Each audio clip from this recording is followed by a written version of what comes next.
At 14, my dad beat me and threw me into a blizzard because my brother lied again. But that night changed everything.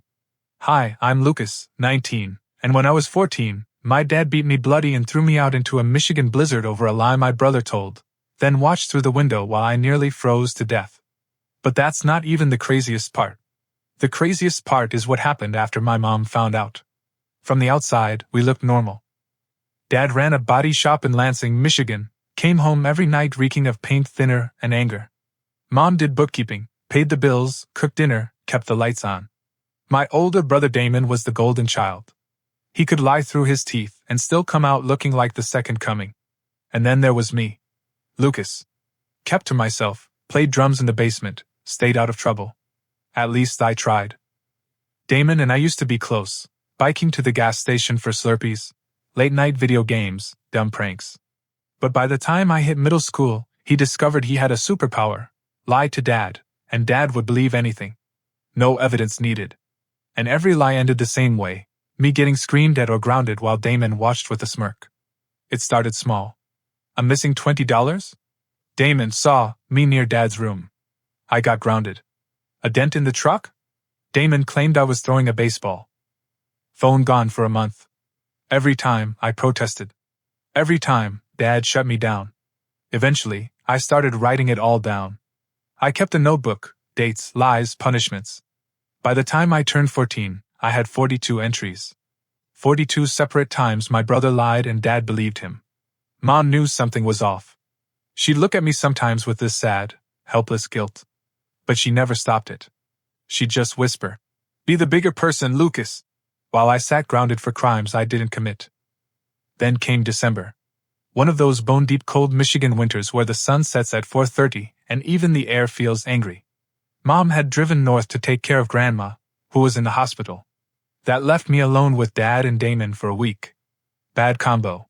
Thursday after school, I went straight to the basement to practice for the winter concert. My drum kit was my sanity. About 30 minutes in, I heard the door slam upstairs. Dad was home early. Then came the roar. "Lucas!" It wasn't a, "Get up here!" shout. It was a, "Somebody's about to get wrecked!" shout. When I got upstairs, Dad was purple-faced furious. Damon sat on the couch looking like a kicked puppy. On the table was the Omega Seamaster, my dead grandfather's $6,000 watch. The glass was shattered, band bent, face cracked like it had been hammered. "You think you can steal from me and destroy my father's watch?" Dad bellowed. I froze. I didn't touch that. Damon spoke, all fake innocence. "I saw you coming out of their room yesterday with something in your hand." Line number 43.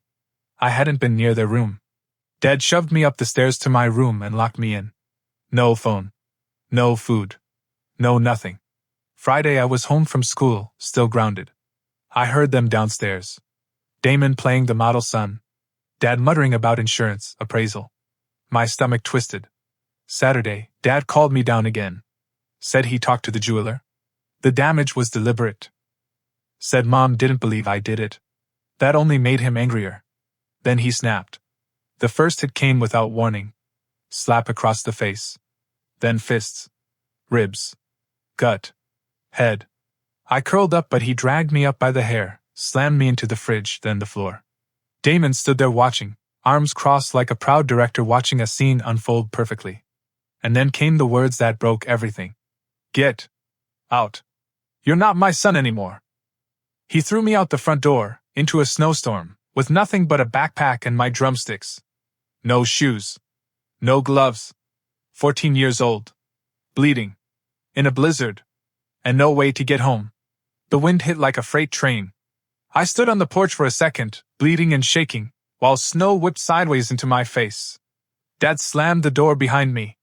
I heard the deadbolt click. 3 inches of snow already on the ground. Forecast said it would hit 8 by midnight. My ribs throbbed. My lip was split. Every breath felt like knives. But I couldn't stop moving. Not unless I wanted to become a statistic. I staggered down the steps, slipped once, caught myself. My best friend Leo lived 8 blocks away. It might as well have been 80. My fingers went numb by block 2.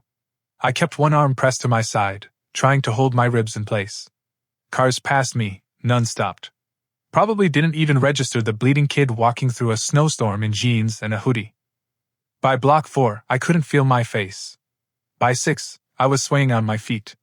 I leaned against the mailbox and tried to breathe, but my lungs were refusing to cooperate. My vision blurred, darkened around the edges. I thought about sitting down. Just for a minute. But I knew if I did that, I wouldn't get back up. So I pushed off, kept moving. One step. Another. I whispered it to myself like a spell. One more step, Lucas. One more. Leo's house appeared through the snow like a lighthouse. Porch light glowing. A sliver of warmth in a frozen world. I didn't knock, I pounded. Desperate, sloppy punches on the door. Leo's dad, Carl, opened it. He took one look at me and went absolutely still. Jesus! Get in here! The warmth of their hallway hit me like a drug. I collapsed inside. Couldn't stop shaking. Amy! Carl shouted. Call an ambulance. No, call the police first. And get towels. He's bleeding bad. Leo ran into the room, saw me on the floor, and froze. Lucas? What the hell happened? Dad? I croaked. Damon. Lied. He believed him. Again. Carl knelt beside me. It's okay now. You're safe here. They cleaned me up best they could. Amy took pictures of the bruises, the split lip, the swelling. Carl called the cops.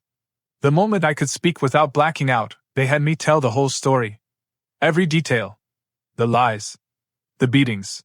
The notebook, I kept documenting it all. Amy took it seriously, like life or death serious. The police came that night. 2 officers. The younger one looked like he wanted to vomit when he saw my face. The older one was calm, but sharp. Asked questions like he already knew what had happened. Has he hit you before? Not like this. Just pushing. Screaming. Grabbing. And your mom? She's in Grand Rapids. She doesn't know yet. They took my statement. Took pictures. Promised someone from CPS would be in touch. I stayed at Leo's that night, curled up on the couch under a mountain of blankets, listening to the snow slam against the windows. I felt hollow. Not angry. Not sad. Just empty. Like someone had scooped out my insides and left a shell behind. My phone buzzed. Dad. 37 missed calls. 16 texts. All variations of, get back here now or you'll regret it. I blocked the number. And finally, I slept. Sunday morning, Carl drove me to the emergency clinic. The doctor confirmed what I already felt. Bruised ribs, minor concussion, deep contusions on my face and back. But no internal bleeding. No broken bones. She documented everything. Took more photos. Asked me quietly if I felt safe at home. I'm not going back, I said. She nodded. Good. Then came the call that flipped everything. Carl had reached out to my mom, told her everything. I could hear her on the phone from across the room, shouting over Carl's calm voice, disbelief melting into rage. Then he handed me the phone. Lucas, she said, her voice cracking. Tell me what happened. I told her. All of it. From the destroyed watch to the lies, to the fists, to the snow. There was a long silence. Then just a whisper. I'm coming home. Right now. She drove 4 hours straight through a snowstorm. Showed up around 2:30 that afternoon, headlights barely cutting through the whiteout. I was still curled on Leo's couch when she stormed in. No makeup. Her face drawn tight like a pulled wire. She hugged me, then stepped back and looked me over, eyes scanning every bruise, every swollen cut. Did he touch you like this before? Not like this, I said. But he's always been like this. She turned to Carl and Amy. I need your phone. Mine's blown up with his texts. I need a clean line. Amy handed it over without question. My mom walked into the kitchen, and I swear, she turned into a different person. She called a lawyer first. Then someone at family court. Then back to her lawyer. I sat there stunned while she coordinated a legal war like she'd been planning it for months. When she returned, her face was set like steel. Here's what's happening, she said. I filed for divorce. Emergency custody. Your father is about to find out what happens when he touches my son. Mom, what about Grandma? Your aunt's with her. You're my priority now. In the span of 3 days, my mom flipped our entire family structure upside down. The emergency custody hearing happened that week. The judge looked at the police report, the medical records, and the photos, and didn't hesitate. Temporary full custody granted. Dad wasn't even in the room. My notebook documenting Damon's lies? That sealed it. The judge called it a pattern of manipulation and systemic abuse. Then came the financials. Her lawyer, a soft-voiced woman named Ruth who looked like she taught Sunday school but argued like a chainsaw, filed for control of the house, the vehicles, and half of everything. Divorce proceedings began that night. Mom didn't go back to the house. She got us a room at a Holiday Inn, paid cash, and started apartment hunting the next morning. Meanwhile, Damon and my dad were still at the house, completely unaware the ground was about to vanish under their feet. I wasn't broken. I wasn't beaten. I was coming back with fire. 3 days later, we were in court again, this time for asset freezes and restraining orders. Ruth came armed with a binder the size of a cinder block. She laid out everything, the police report, medical photos, and copies of my notebook entries. She even had printed screenshots of my dad's texts, every "get back here now or you'll regret it" message, time-stamped and color-coded. The judge took one look at the stack and didn't even blink. "Temporary restraining order granted," he said. "Mr. Parker is to remain 500 feet away from Lucas Parker at all times. Any violation will result in immediate arrest." Mom squeezed my hand under the table. She hadn't let go of it since we walked into the courthouse.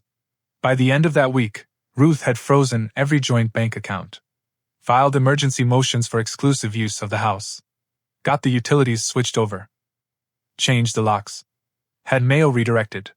She was a full-blown divorce assassin, and my mom just kept saying, "We should have done this years ago." By the following Monday, Mom drove to the house when she knew Dad would be at work. I waited in the car while she went inside. 20 minutes later, she came out with 3 garbage bags, my stuff, my drums, my books, the notebook, and the beat-up hoodie I thought I'd never see again. She didn't take anything else. Just the things that mattered. "We're not going back," she said, slamming the trunk. "I signed a lease on an apartment across town. It's small, but it's ours." I looked at her. "What about Damon?" She didn't even pause. "He made his choice." That first night in the new apartment, I sat on my bed, and just breathed. No yelling. No accusations. No fists slamming into kitchen cabinets. Just the hum of the fridge and the soft knock of Mom checking to see if I needed anything. For the first time in years, I didn't feel like a suspect in my own life. But I couldn't stop thinking about Damon. He was still out there, living comfortably in that house, probably smirking like he'd won. Like all he had to do was lie one more time to blow my life up and walk away clean. That's when it hit me. I wasn't done. I wasn't just going to survive this. I was going to make sure every single lie he told came back to bite him. It started with a conversation on a random Saturday. Leo came over with snacks and his beat-up Xbox controller. We were playing Halo in our new apartment when I paused the game and said, "I need to deal with Damon." Leo raised an eyebrow. "Define deal." "Expose. Finish what he started. But this time, he's the one who gets burned." He looked at me, then at the drumsticks on my desk, then back at me. "You serious?" I pulled out the notebook. 43 lies. Every single one logged, dated, punished. And that's just what happened at home. If I had to guess, he's pulling the same crap at school. Maybe worse. Leo got quiet for a second. "Actually, now that you mention it. He told me about some rumors. That Damon always seemed to ace tests he never studied for. That he offered to help other students boost their grades for cash. That he was always hanging around the computer lab, using the same terminal in the back corner, like it was his office." I started digging. First, I asked around. Quietly. Found students who knew Damon, or had heard about him. Kids who thought he was some kind of miracle worker when it came to grades, until they started connecting dots. Weirdly perfect attendance. Suspicious GPA spikes. Extracurriculars he never showed up to. Then I got lucky. Leo's older cousin, Lana, was a junior. She'd seen Damon using the grading portal during his free period, always on the same terminal. She offered to help. On a Tuesday, Lana snuck into the lab during Damon's usual slot. She sat across from him, textbook open, phone camera hidden between the pages. Third time was the charm. The video she got was gold. Damon, logging into the admin portal with stolen credentials. Changing his chemistry grade from a B to an A-. editing attendance records, deleting absences, clicking like it was just another day in paradise. I wanted more. So I made a burner email. Posed as a sophomore named Josh. Told Damon I'd heard he could help with grades. He bid immediately. Said it'd cost $75 per class, $150 for attendance or extracurricular boosts. He sent samples. Screenshots of before and after transcripts. Testimonials. The kid was running a literal black market academic editing business. I saved everything. Every email. Every file.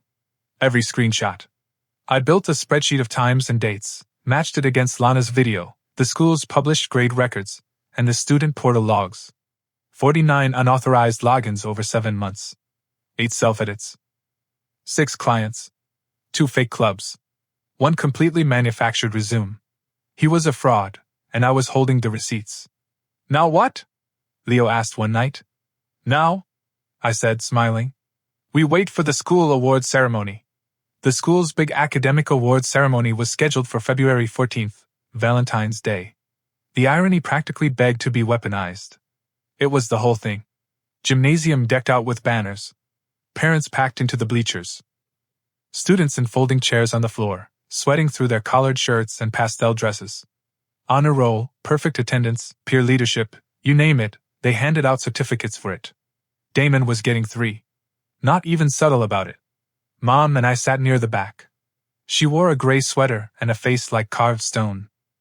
I had the folder in my lap, Lana's video, screenshots of emails, comparison tables, portal timestamps, everything printed and organized with the kind of precision that would have made Ruth proud.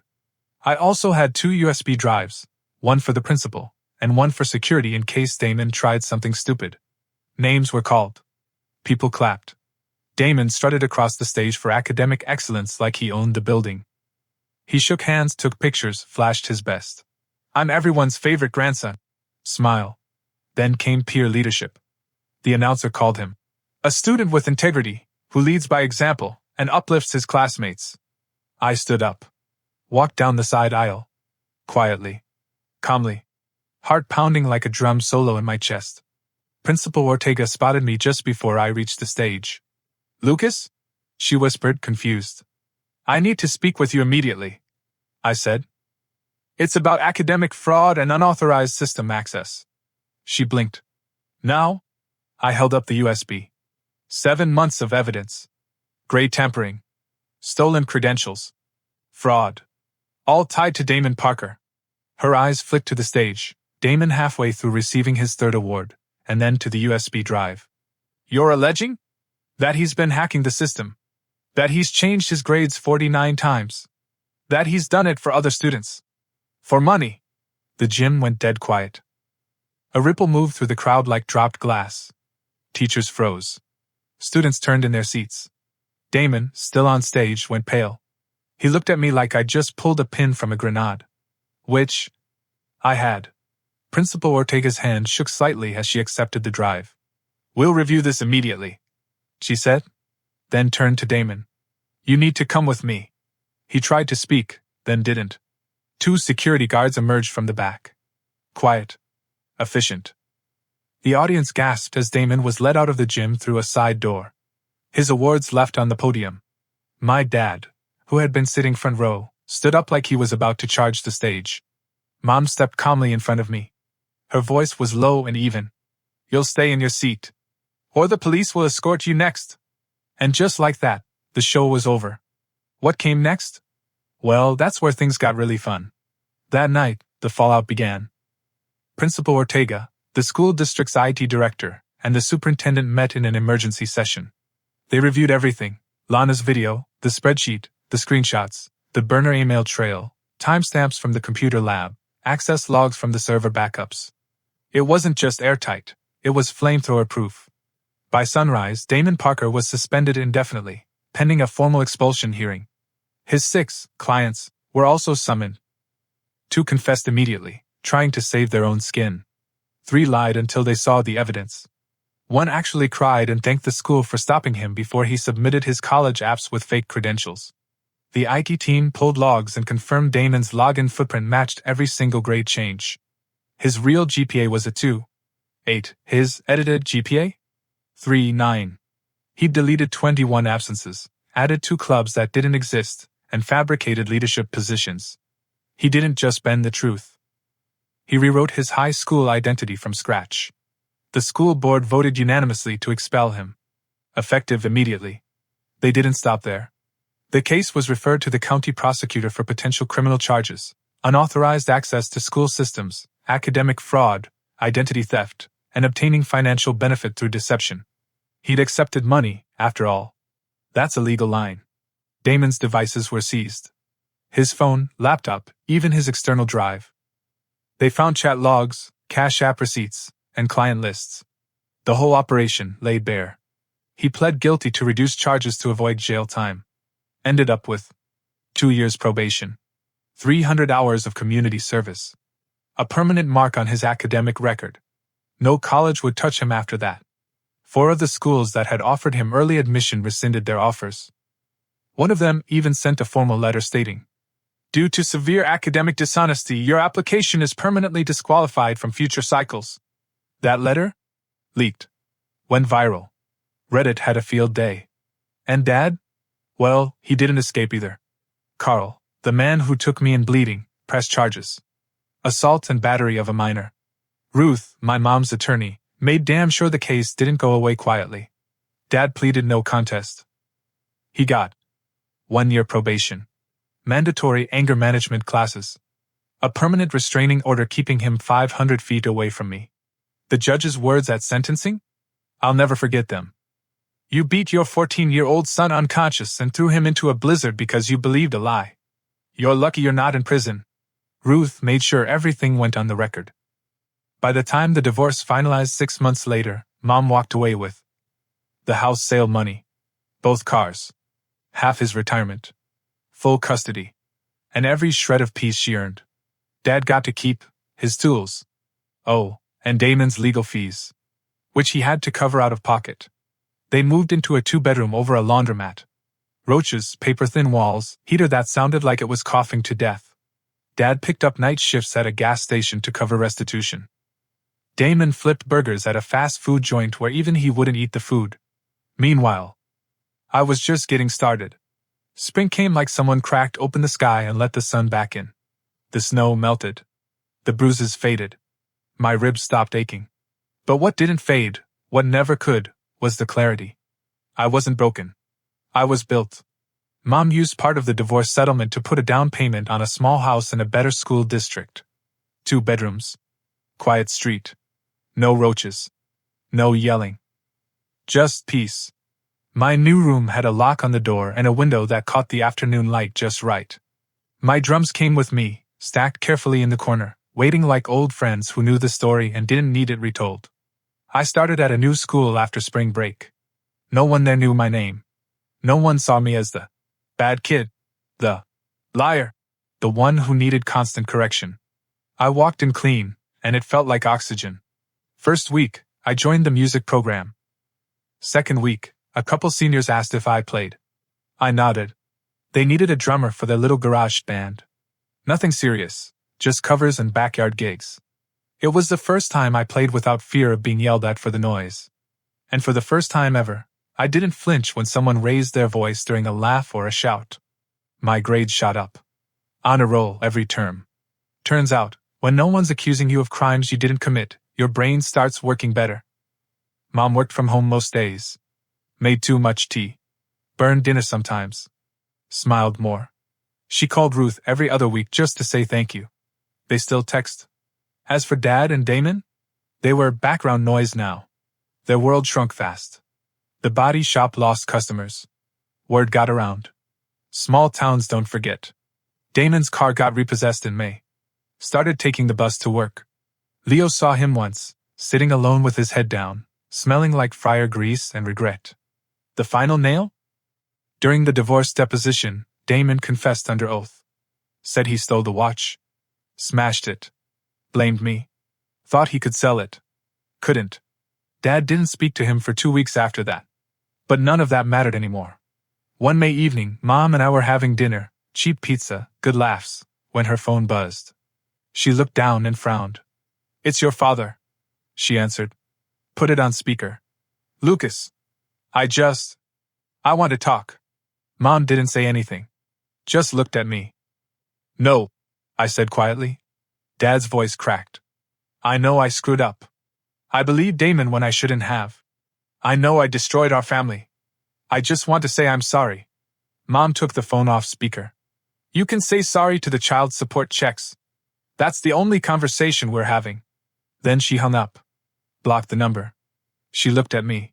You okay? I nodded. I'm more than okay. Because it wasn't about revenge anymore. It was about becoming. Graduation day. 2 years after being thrown into a blizzard by the man who was supposed to protect me, I stood in a black cap and gown under a wide-open sky, holding a diploma in one hand and the world in the other. I had graduated with honors. The crowd cheered as names were called, but when they said mine, Lucas Parker, I swear I heard a roar. Probably just my imagination. Or maybe it was Mom, shouting like she just won a game show. She was front row, standing on her chair, tears streaming, phone held up like a beacon. Carl and Amy were beside her, Leo behind them waving a homemade sign that read, From Frozen to Fire. I laughed when I saw it. Couldn't help it. After the ceremony, we took pictures. Mom cried some more. Carl gave me a firm handshake that turned into a crushing bear hug. Amy smoothed my gown like I was 5 again. Leo handed me a pair of drumsticks he'd had custom engraved. Still standing. That night, we threw a small party in the backyard of our new house. String lights. Cheap cake. No drama. Just the people who showed up when things got hard. And then I did something I never thought I'd do. I opened the acceptance letter I had folded up in my jacket pocket. State University. Full academic scholarship. Major, music education. I didn't tell anyone before. Not because I didn't want to share it, but because I wasn't sure I deserved it. Turns out, trauma has a weird way of convincing you that your best moments are borrowed time. But standing there, under those lights, with Mom laughing in one corner and Leo shoving chips into his face in the other, I realized something. I didn't know the past a damn thing anymore. Damon's legacy wasn't mine. Dad's violence wasn't mine. Their choices didn't define my trajectory. I did. I had beaten the odds they stacked against me. I had clawed my way out of the shadows. And I had done it not in spite of who I was, but because of who I had become. And I wasn't done. Not even close. Fall semester hit like a wave, and I dove straight in. College was everything I hoped for and about 15 things I didn't expect. Classes were intense, but I was used to pressure. Music theory kicked my butt the first month. Ear training nearly broke my brain. But when I sat behind the kit during ensemble auditions and counted off, it all clicked. I made the top performance group. Me. Lucas Parker. The problem kid. The screw up. The one who used to practice drums in a basement, while his brother lied his way through life upstairs. Now, I had a key to the music building. A student ID that opened real doors. Professors who asked what I thought. Who called me by name like I mattered. Like I belonged. Leo came to visit once. Stayed the weekend in my dorm. We ordered too much Chinese food, stayed up playing old video games, and talked like we were still kids in his living room, waiting for the next twist to drop. Damon's working full-time now, he said casually. Grill cook. Got demoted to part-time for showing up late. Still trying to sell people on the idea he's a victim? Leo shrugged. Last I heard, he was blaming cancel culture. I rolled my eyes. Let him. I'm not looking back anymore. We didn't talk about Dad. Not because it hurt, but because it didn't matter. Mom called every Sunday. Sent care packages. Some were practical. Laundry pods, protein bars, extra socks. Others were just Mom. Like the old photo of me playing drums in the 2nd grade talent show with the note. Still your biggest fan. She was different now. More herself. She started going to yoga. Joined a book club. Relearned how to laugh without looking over her shoulder. She was free in a way I'd never seen growing up. I asked her once how she was doing. She said, I'm finally learning that peace isn't earned, it's claimed. I wrote that one down. I started journaling. For me this time. Not as evidence. Not as proof. Just as a way to hold on to who I was becoming. Because the truth is, when you grow up surviving, you forget what thriving even looks like. But now, I was starting to see it. In the mornings when I walked to class with music in my ears and no fear in my chest.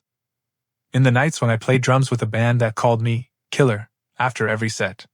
In the quiet, safe room I fell asleep in, no locked doors, no bruises, no shouting. And in every second that passed without a single apology from Damon or my dad. Because I didn't need one. Not anymore. By winter break, life had stabilized into something I barely recognized. A rhythm that didn't involve tiptoeing or damage control. I had midterms, gigs, coffee shop study sessions, actual friends who knew me as Lucas the drummer, not Lucas the liar, not Lucas the kid who ruined everything. One of my professors pulled me aside after a concert and said, "You've got something, kid. You play like your life depends on it." I didn't say it out loud, but well, it kind of used to. During the break, Mom and I put up a Christmas tree together for the first time in years. No screaming. No passive-aggressive silence. Just holiday music, bad tinsel choices, and me laughing as she tried to untangle a ball of lights that looked like it had been wrestled by a raccoon. It was perfect. She made hot chocolate and burned the cookies like she always did, and I swear I've never tasted anything better. Carl and Amy came over for dinner the day after Christmas. Leo brought his little sister, who now treated me like a cross between a rock star and a big brother. She asked if I'd teach her drums. I said yes before she even finished the sentence. That night, after everyone left and Mom went to bed, I sat in the living room alone, staring at the glow of the tree lights reflecting off the window glass. I pulled out a folded envelope from my backpack. Damon's restitution payment. Court ordered. Monthly. Pathetic little check with my name on it, and a memo that read, "Court compliance." He didn't even try to make it look like an apology. I didn't cash it. I pinned it to my wall next to my university acceptance letter. Not out of spite. Not for revenge. Just to remind myself how far I'd come, and how small he'd become. A few days later, I got a DM on social. From my niece. Damon's daughter. 16. Big brown eyes, same ones I remember from when she used to toddle around our living room in sparkly socks. All it said was, "The house you and your mom are in now looks nice. She looks really happy there. I miss her." I stared at that message for a long time. Then I typed back, "You can come visit." No drama. No Damon. Just pancakes and peace. She replied 10 minutes later. "Okay." And that's when it hit me. I'd spent so much time trying to fix the damage from the past, I didn't realize I was already building the future. Spring came early that year. The snow melted fast, like even Michigan was done with the cold. Everything felt lighter. Brighter. Including me. I was in my second semester now, knee-deep in coursework and crashing rehearsals for every ensemble that needed rhythm. I picked up a side hustle teaching beginner drum lessons at a local community center. The kids called me Mr. Lucas, which made me laugh every time. I was 19, barely older than some of the high schoolers, but to them, I was someone. Someone who knew what he was doing. Someone who mattered. Someone they looked up to. I'd never been that before. One Tuesday night after class, I was packing up my sticks when one of my students, Aiden, tiny, quiet kid with hair in his eyes, lingered behind. "Hey," he said, not meeting my gaze. Thanks for not yelling." I blinked. "Why would I yell?" He shrugged. "My last teacher used to throw stuff when I messed up." My heart broke a little right there in the middle of the practice room. I knelt down, looked him in the eye. "Messing up's part of learning. You're doing great." He smiled just a little, then ran off to meet his mom. After they left, I sat down at the kit and just breathed. That was the moment I realized I wasn't just healing. I was becoming someone else's safe place. Someone who understood what it felt like to be blamed. Someone who knew how much damage a lie could do. Someone who wouldn't let the next kid carry a story like mine.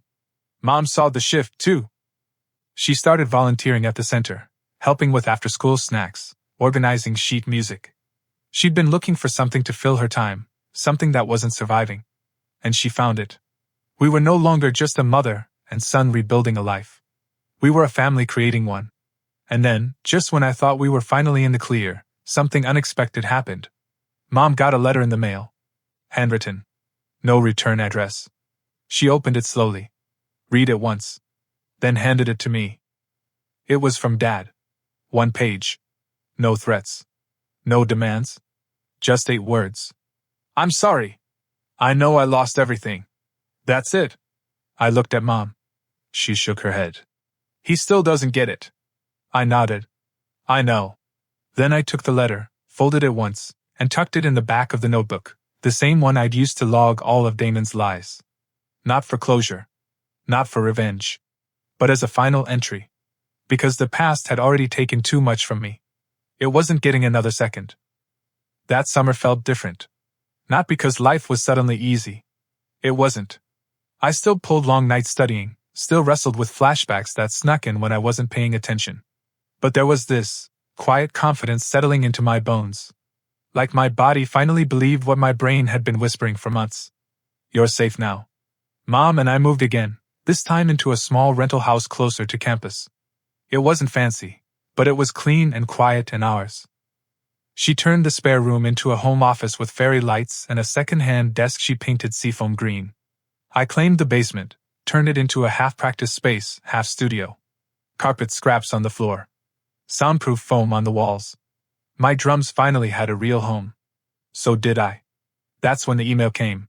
Subject: Alumni Spotlight Inquiry. Sender: my old high school. Apparently, someone on the school board had heard about my music scholarship and work with the community center.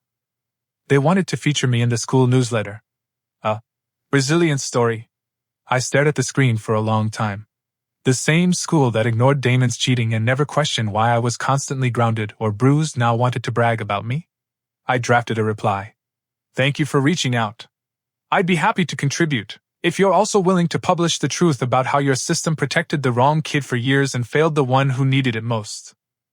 Otherwise, respectfully, no thanks. I never got a reply. And honestly, that was the reply. Later that month, I ran into one of Damon's old friends at a music store. He didn't recognize me at first, said I looked taller, older, and less haunted. Whatever that meant. He mentioned Damon had applied to a local tech school and got rejected. Twice. Said he'd been blaming the system, and snitches, and cancel culture. I didn't laugh. I just said, hope he figures it out. And walked away. Because here's the thing no one tells you about surviving abuse and betrayal. The hardest part isn't the healing. It's not becoming them. Every day, I woke up and chose not to be bitter. Not to punch back just because I could. Not to drown in the weight of everything they did. Instead, I turned it into something better. Music. Mentorship. Movement. And the knowledge that every lie Damon told only made the truth more powerful when it finally got its moment. And mine? Mine was just getting started. By the end of sophomore year, my life looked nothing like the story they tried to write for me. I was thriving, by every metric they once said I'd fail. Honor roll again. Teaching assistant for intro to percussion. I even got invited to perform at a statewide educators conference with my ensemble group. Mom came. She wore the same red scarf she used to wrap around her face in the middle of snowstorms, only now it was for style, not survival. We took a selfie after the performance. Her eyes were proud. Mine were dry for once. Later, she said something that stayed with me. You don't look like you're fighting anymore. I wasn't. I was building. That summer, Leo and I took a road trip, just us, the open highway, and a beat-up Toyota held together by duct tape and dumb luck. We drove through 4 states, stayed in sketchy motels, and ate gas station burritos we immediately regretted. It was ridiculous and unforgettable. In a diner outside of Louisville, Leo asked me something out of nowhere. Do you ever think you'd be here? Like here? I knew what he meant. Not geographically. Existentially. Alive. Whole. Unafraid. I stared out the window at the rain-smearing neon signs and said, Sometimes I don't even recognize this version of me. He nodded. That's not a bad thing, though. And it wasn't. I'd shed so many versions of myself to get here. The scared kid. The silent one. The punching bag. The afterthought? Now, I was Lucas, 19, drummer, future educator, son of a mother who finally chose herself, and not the brother of a fraud, or the son of a man who confused fear for respect. That night, in the motel parking lot, I opened a blank page in my notebook. Not the old one. A new one. The kind you start after the war ends. Page 1 I wrote. This isn't about what they did. This is about what I do now. And for the first time, the story ahead of me felt wide open. Like possibility. Junior year kicked off with a drumline audition that changed everything. The university's premier performance group, invitation only. Mostly upperclassmen. One of those, legacy, squads where last names meant more than resumes. I wasn't supposed to be there. But the director, Professor Mahoney, pulled me aside one day after ensemble and said, "I've seen how you play. You belong in the room." So I auditioned. Sweaty palms, racing heart, knees shaking under my jeans. But once I started, everything else dropped away. I played like I was telling the whole story without saying a word. No words about Damon. No bruises. No blizzards. Just rhythm. Just me. 3 days later, I got the call. I made it. Not just on the line, section lead. When I told Mom, she started crying so hard she forgot to finish her sentence. That winter, she officially changed her last name back to her maiden name. Said she wanted to start clean. Said she didn't want to carry a man's name who had done so much damage. We celebrated with pancakes and root beer floats because, why not? Meanwhile, I got a message request on Instagram. Damon. I stared at the notification for almost a full minute. The message? Just one line. Guess you're doing alright now. Congrats or whatever. No apology. No ownership. Just that low-effort detachment he wore like cologne. I didn't reply. I screenshotted it, archived it, and deleted the notification. Because ghosts don't get to knock twice. The next weekend, Leo and I hosted a jam session at the community center. Kids, parents, college friends, even Professor Mahoney showed up. We played for hours. Let kids bang on our backup kits. Taught rhythms. Laughed. Ate cheap pizza on folding chairs. One of the parents, a dad I'd never met, pulled me aside near the end. "You're Lucas, right?" he asked. "My son talks about you nonstop. Says you're the first teacher who made him feel like he wasn't stupid." I swallowed the lump in my throat. He's not stupid. He just learns through rhythm. The man clapped my shoulder. "Whatever it is, it's working. Thanks for showing up." And there it was. The kind of full circle moment you don't even see coming. All I'd ever wanted was for someone to believe in me. Now, I got to be that someone for other kids. I drove home that night with the windows down, air cold on my skin, heart beating steady. Not fast. Not scared. Just steady.